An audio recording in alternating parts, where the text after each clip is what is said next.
Mga kaswerte, kamusta na po kayong lahat? So nakikita nyo sa harapan nyo ngayon ang ating paya at sumada para sa Petsada September 28, araw po ito ng linggo. Mga kaswerte, ang ating paya at sumada ay via STL at Lotto na pwedeng tayaan all nations. So makikita nyo ang ating mga rumble numbers. Alam nyo na kung saan ko kinuha yan. Hindi po yan hinulaan. Iyan ay ginamitan ng isang pamamaraan ng kalkulasyon sa Petsada. At yung mga lumabas na numerong yun ay sinamahan ko ng paya at sumada. Kaya tinawag natin itong paya at sumada sa Petsada.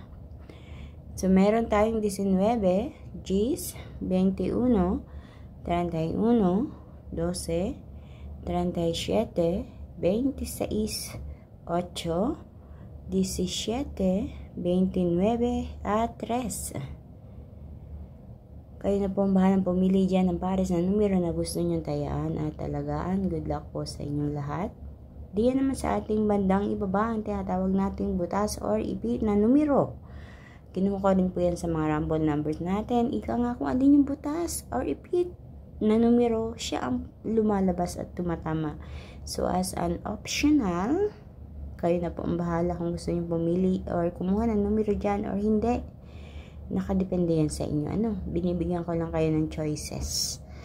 Mga kaswerte, ang ating butas or ipit na numero ay 18, 11, 9, 20, at 30.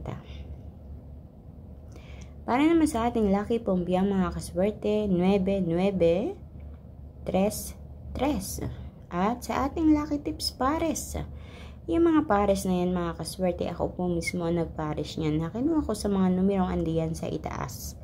So kung napipil mo na isa sa mga pares na yan ay gusto mo yung tayaan, sige lang, sundin kung ano ang iyong nararamdaman at i-guide ka niyan para ikaw ay magkapera. Be positive lang, huwag kontrahin. Kapag kinukontra natin ang ating sarili, ang ating kagustuhan, napipili nyo ba, nararanasan nyo ba, hindi kayo nagtatagumpay sa lahat ng inyong mga naisin.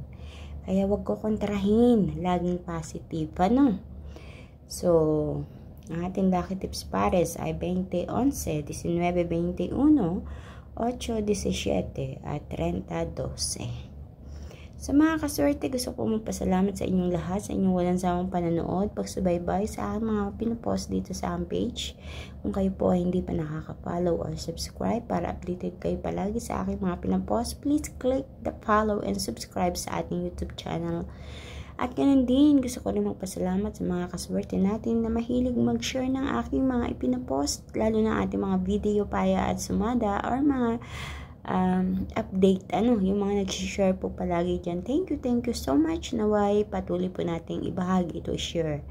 Ayan. So, hanggang dito na mga kaswerte. Tatapusin ko na ang video ito. Magkita-kita po tayo hanggang sa susunod nating paya at sumada. Mag-iingat po ang lahat. God bless everyone. Bye-bye po.